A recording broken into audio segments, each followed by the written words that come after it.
ನಮಸ್ತೆ ಟಿವಿ20 ಕನ್ನಡ ವಾಹಿನಿಗೆ ಸ್ವಾಗತ.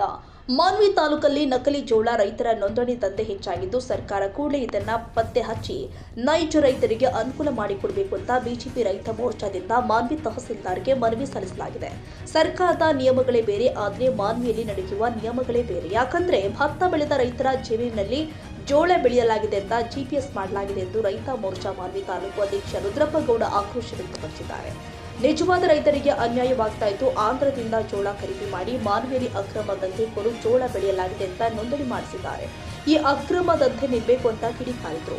ಮಾನ್ವಿ ತಾಲೂಕಿನಲ್ಲಿ ತಹಸೀಲ್ ಕಚೇರಿ ಮತ್ತು ಸಹಾಯಕ ಕೃಷಿ ನಿರ್ದೇಶಕರ ಕಚೇರಿ ವತಿಯಿಂದ ಈ ಮುಂಗಾರು ಜೋಳ ಒಂದು ನೋಂದಣಿ ಆಗ್ತಕ್ಕಂಥ ಪ್ರಕ್ರಿಯೆ ಆರಂಭ ಆಗಿದ್ದು, ಇದರಲ್ಲಿ ಜೋಳ ಖರೀದಿ ಕೇಂದ್ರದ ಅಧಿಕಾರಿಗಳು ಸೇರಿದಂತೆ ಕೆಲವೊಂದು ಫೀಲ್ಡ್ ಕ್ಷೇತ್ರ ಮಟ್ಟದಲ್ಲಿ ಇರ್ತಕ್ಕಂಥವರು ಈ ಜೋಳ ಬೆಳೆಯನ್ನು ಅಪ್ಲೋಡ್ ಮಾಡುವುದರಲ್ಲಿ ಈ ನೆಲ್ಲು ಹಾಕಿದಂಥ ಹೊಲಗಳು ಕೂಡ ಜೋಳ ಹಾಕ್ಯಾರ ಅಂತೇಳಿ ಮತ್ತೆ ಪುನಃ ಔಟ್ರನ್ನ ಅಪ್ಲೋಡ್ ಮಾಡ್ತಾ ಅವ್ರ ಹೆಸರಿನಲ್ಲಿ ನೋಂದಣಿ ಮಾಡ್ತಾ ಖರೀದಿ ಕೇಂದ್ರಗಳಲ್ಲಿ ನೈಜ ರೈತರಿಗೆ ಈ ಜೋಳದ ಮಾರಾಟದ ಅವಕಾಶ ಸಿಗದಂತೆ ಮಾಡ್ತಾ ಇದ್ದಾರೆ.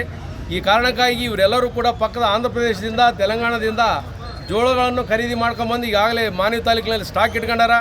ಕೂಡಲೇ ಅಧಿಕಾರಿಗಳು ಮತ್ತೊಮ್ಮೆ ಸಮೀಕ್ಷೆ ಮಾಡಿ ಕ್ಷೇತ್ರ ಪರಿಶೀಲನೆ ಮಾಡಿ ಆ ಒಂದು ಬೋಗಸ್ ಮಾಡಿದಂಥ ಒಂದು ಕ್ಷೇತ್ರದ ವಿಸ್ತೀರ್ಣಗಳನ್ನು ತೆಗೆದುಹಾಕಬೇಕು ಅಲ್ಲಿಂದ ಒಂದು ಆನ್ಲೈನ್ನಿಂದ ಅಂತೇಳಿ ನಾವೆಲ್ಲರೂ ಕೂಡ ಭಾರತೀಯ ಜನತಾ ಪಕ್ಷದ ಈ ಮಾನ್ವಿ ಮತ್ತು ರಾಯಚೂರು ಜಿಲ್ಲೆಯ ರೈತ ಮೋರ್ಚಾ ವತಿಯಿಂದ ಇವತ್ತು ಮಾನ್ಯ ತಹಸೀಲ್ದಾರರಿಗೆ ಮನವಿ ಕೊಟ್ಟಿದ್ದೀವಿ. ಕೂಡಲೇ ಅವರು ಕ್ರಮ ಕೈಗೊಳ್ಳದಿದ್ದರೆ ಮುಂದಿನ ದಿನಗಳಲ್ಲಿ ರೈತರ ಪರವಾಗಿ ನಾವು ಉಗ್ರ ಹೋರಾಟ ಮಾಡುವಂಥ ಎಚ್ಚರಿಕೆಯನ್ನು ಕೂಡ ನಾವು ತಾಲೂಕು ಆಡಳಿತಕ್ಕೆ ಮತ್ತು ಕೃಷಿ ನಿರ್ದೇಶಕರಿಗೆ ಸಹಾಯಕ ಕೃಷಿ ನಿರ್ದೇಶಕರಿಗೆ ಕೂಡ ನಾವು ಈ ಮೂಲಕ ಎಚ್ಚರಿಕೆ ಕೊಡ್ತಾ ಇದ್ದೀವಿ ಅಂತೇಳಿ ನಾನು ಮಾಧ್ಯಮದ ಮುಖಾಂತರ ತಿಳಿಸ್ತಾ ಇದ್ದೀನಿ. ಅಲ್ಲ ಸರ್, ಏನಂತಂದರೆ ಸರ್ಕಾರದ ಮಟ್ಟ ಅಧಿಕಾರಿಗಳು ಜಾಗೃತವಾಗಿ ಅಂದರೆ ಹದ್ದಿನ ಕಣ್ಣಿಟ್ಟು ಕೆಲಸ ಮಾಡಬೇಕು. ಈ ರೀತಿ ಒಂದು ರೀತಿಯಲ್ಲಿ ರೈತರ ಹೆಸರಲ್ಲಿ ಫ್ರಾಡ್ ನಡೀತಿದೆ ಅಂದರೆ ಏನು ಸರ್ ಇದು ವ್ಯವಸ್ಥೆ ಇದೆಲ್ಲ ರೈತರ ಬಗ್ಗೆ ಇರ್ತಕ್ಕಂಥ ನಿರ್ಲಕ್ಷ್ಯ, ವ್ಯಾಪಾರಸ್ಥರ ಪರವಾಗಿ ಇರ್ತಕ್ಕಂಥ ಒಂದು ನಿಲುವು ಇವ್ರದ್ದು. ಅಧಿಕಾರಿಗಳು ಯಾವುದು ಕೂಡ ರೈತರ ಬಗ್ಗೆ ಇರ್ತಕ್ಕಂಥ ಒಂದು ಪ್ರಕ್ರಿಯೆಗಳಿಗೆ ಯಾವತ್ತೂ ಕೂಡ ನಿರ್ಲಕ್ಷ್ಯ ತೋರ್ತಾನೆ ಬಂದಿದ್ದಾರೆ. ಇವತ್ತಲ್ಲ, ಇದು ಕಳೆದ 16 ವರ್ಷಗಳಿಂದ ಇದೇ ರೀತಿಯಾಗಿ ಮಾನ್ವಿ ತಾಲೂಕಿನಲ್ಲಿ ಅಧಿಕಾರಿಗಳಿಂದ ನಡೀತಾ ಇದೆ.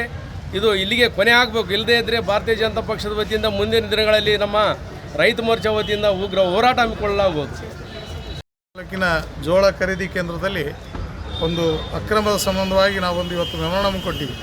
ಏನಂದರೆ ಅಕ್ರಮ ಏನಂದರೆ ಈ ನಿಜವಾದ ರೈತರ ಜೋಳ ಖರೀದಿ ಆಗ್ತಾಯಿಲ್ಲ, ಬರೀ ವ್ಯಾಪಾರಸ್ಥರ ಜೋಳನೇ ಖರೀದಿ ಮಾಡ್ತಾರೆ. ಯಾಕಂದರೆ ಈ ಖರೀದಿದಾರ ಏನು ಮಾಡ್ತಾರೆ, 2200ಕ್ಕೆ ರೈತರಲ್ಲಿ ಖರೀದಿ ಮಾಡಿ 3300ಕ್ಕೆ ಇಲ್ಲಿ ಮಾರಾಟ ಮಾಡ್ತಾರೆ. ಇದು ಆಮೇಲೆ ಇನ್ನೆಲ್ಲ ಹಚ್ಚೋದು ಹೊಲಗಳನ್ನು ಜೋಳ ಅಂತಲೇ ಇದು ಮಾಡ್ತಾರೆ, GPS ಮಾಡ್ತಾರೆ. ಹಿಂಗಾಗಿ ಭಾಳ ಅಕ್ರಮ ನಡೆಯಕತ್ತದ ಇಲ್ಲೆಲ್ಲ. ಅದಕ್ಕೆ ತಹಸೀಲ್ದಾರ ಗಮನಕ್ಕೆ ತಂದೀವಿ ನಾವು. ಮುಂದೆ ಏನಾಗುತ್ತೋ ನೋಡ್ಬೇಕು. ಒಂದು ವೇಳೆ ತಹಸೀಲ್ದಾರ್ ಇದ್ರ ಬಗ್ಗೆ ಗಮನ ಹರಿಸದೇ ಇದ್ದರೆ ನಾವು ಉಗ್ರ ಹೋರಾಟ ಮಾಡಬೇಕಂತ ತೀರ್ಮಾನ ಮಾಡಿದ್ದೀವಿ ನಮ್ಮ BJP ಪಕ್ಷದಲ್ಲಿ. ಅಲ್ಲ ಸರ್, ಏನಂತಂದರೆ ಈಗ ರೈತ ಪರ ಸರ್ಕಾರ ಅಂತ ಹೇಳ್ತಿದ್ದಾರೆ, ಅಧಿಕಾರಿಗಳೆಲ್ಲ ರೈತರ ಪರವಾಗಿರಬೇಕು. ಎಲ್ಲಿ ಅನ್ಯಾಯ ವಂಚನೆ ನಡೀತಿದೆ ಅದನ್ನು ನಾವು ರೀತಿಯಲ್ಲಿ ಜಾಗೃತವಾಗಿ ಒಂದು ರೀತಿಯಲ್ಲಿ ಶಿಸ್ತು ಕ್ರಮ ಕೈಗೊಳ್ಳುವ ಕೆಲಸ ಮಾಡಬೇಕು. ಅಧಿಕಾರಿಗಳಿಗೆ ನೀವು ಒಂದು ರೀತಿಯಲ್ಲಿ ಮನವಿ ಕೊಡ್ತಿದ್ದಾರೆ ಅಂದರೆ ಅವ್ರಿಗೆ ಕಣ್ಣಿದ್ದು ಕುರುಡರಾಗಿದ್ದಾರೆ ಅಥವಾ ಕಣ್ಣು ಕಾಣ್ತದೆ ನಿಲ್ವಾ? ಸರ್, ಸರ್ಕಾರಕ್ಕೆ ಕಣ್ಣಿಲ್ಲ. ಇವತ್ತು ರೈತರ ಬಗ್ಗೆ ಯಾವುದೇ ರೀತಿ ಕಾಳಜಿ ಇಲ್ಲ ಸರ್ಕಾರಕ್ಕೆ. ಇನ್ನು ಅಧಿಕಾರಿಗಳಿಗೆ ಎಲ್ಲಿ ಕಾಳಜಿ ಇರುತ್ತೆ ಹೇಳಿ ಸರ್? ಹಂಗಾಗಿ ಅಧಿಕಾರಿಗಳ ನಿರ್ಲಕ್ಷ್ಯದಿಂದನೇ ಇದೆಲ್ಲ ಆಗ್ತಾಯಿದೆ. ಅದಕ್ಕಾಗಿ ಇವತ್ತು ಅಧಿಕಾರಿಗಳ ಗಮನಕ್ಕೆ ನಾವು ತಂದೀವಿ ಸರ್. ಅಲ್ಲ ಸರ್, ಈಗ ರೈತರೇ ಒಂದು ರೀತಿಯಲ್ಲಿ ಅನ್ಯಾಯಕ್ಕೊಳಗಾಗ್ತಾರೆ ಅಂದಮೇಲೆ ಏನು ಸರ್ ಎಲ್ಲಿಗೆ ಬಂದು ನಿಂತಿದೆ ರೈತರ ಪರಿಸ್ಥಿತಿ? ದೇಶದ ಬೆನ್ನೆಲುಬು ರೈತರು ಅಂತ ಹೇಳ್ತಾರ ಸರ್ಕಾರ. ಅದಕ್ಕಾಗಿಯೇ ಇವತ್ತು ನಾವು ಮೆಮೊರಾಂಡಮ್ ಕೊಟ್ಟಿದ್ದೀವಿ. ಮುಂದಿನ ದಿನಮಾನದಲ್ಲಿ ನಾವು ಉಗ್ರ ಹೋರಾಟ ಮಾಡ್ತೀವಿ ಸರ್. ಇದಕ್ಕೆ ಅವ್ರು ಕ್ರಮ ತಗೊಳ್ಳಿಲ್ಲ ಅಂದರೆ ಅದು ಮುಂದಿನ ದಿನ ಕಾದು ನೋಡೋಣ ಸರ್. ಸೈಯದ್ ಖಾದರ್ ಬಾಷಾ, ಟಿವಿ20 ಕನ್ನಡ, ಮಾನ್ವಿ. ಕನ್ನಡಿಗರ ಮೆಚ್ಚಿನ ನಿಮ್ಮ ಟಿವಿ20 ಕನ್ನಡ ವಾಹಿನಿ ಇದೀಗ ಟಿವಿಯಲ್ಲಿ ಲಭ್ಯ. ಕರ್ನಾಟಕ ಮತ್ತು ದೇಶ ವಿದೇಶದ 360 ಡಿಗ್ರಿ ಸುದ್ದಿ ವಿವರವನ್ನ ಪಡೆಯುವುದಕ್ಕೆ ಟಿವಿ20 ವಾಹಿನಿಯನ್ನು ಲೈಕ್ ಮಾಡಿ, ವಿಡಿಯೋಗಳನ್ನು ಶೇರ್ ಮಾಡಿ, ಕಮೆಂಟ್ ಮಾಡಿ, ಸಬ್ಸ್ಕ್ರೈಬ್ ಮಾಡಿ. HCN ಕೇಬಲ್ 842 ನಂಬರ್ನಲ್ಲಿ ಹುಕ್ಕೇರಿ ತಾಲೂಕು ಹಾಗೂ ಸಂಕೇಶ್ವರದ ಸುತ್ತಮುತ್ತಲಿನ ಹಳ್ಳಿಗಳಲ್ಲಿ ಲಭ್ಯ. PCN ಕೇಬಲ್ 129 ನಂಬರ್ನಲ್ಲಿ ಹಾರುಗೆರೆ ಸುತ್ತಮುತ್ತಲಿನ ಹಳ್ಳಿಗಳಲ್ಲಿ ಲಭ್ಯ.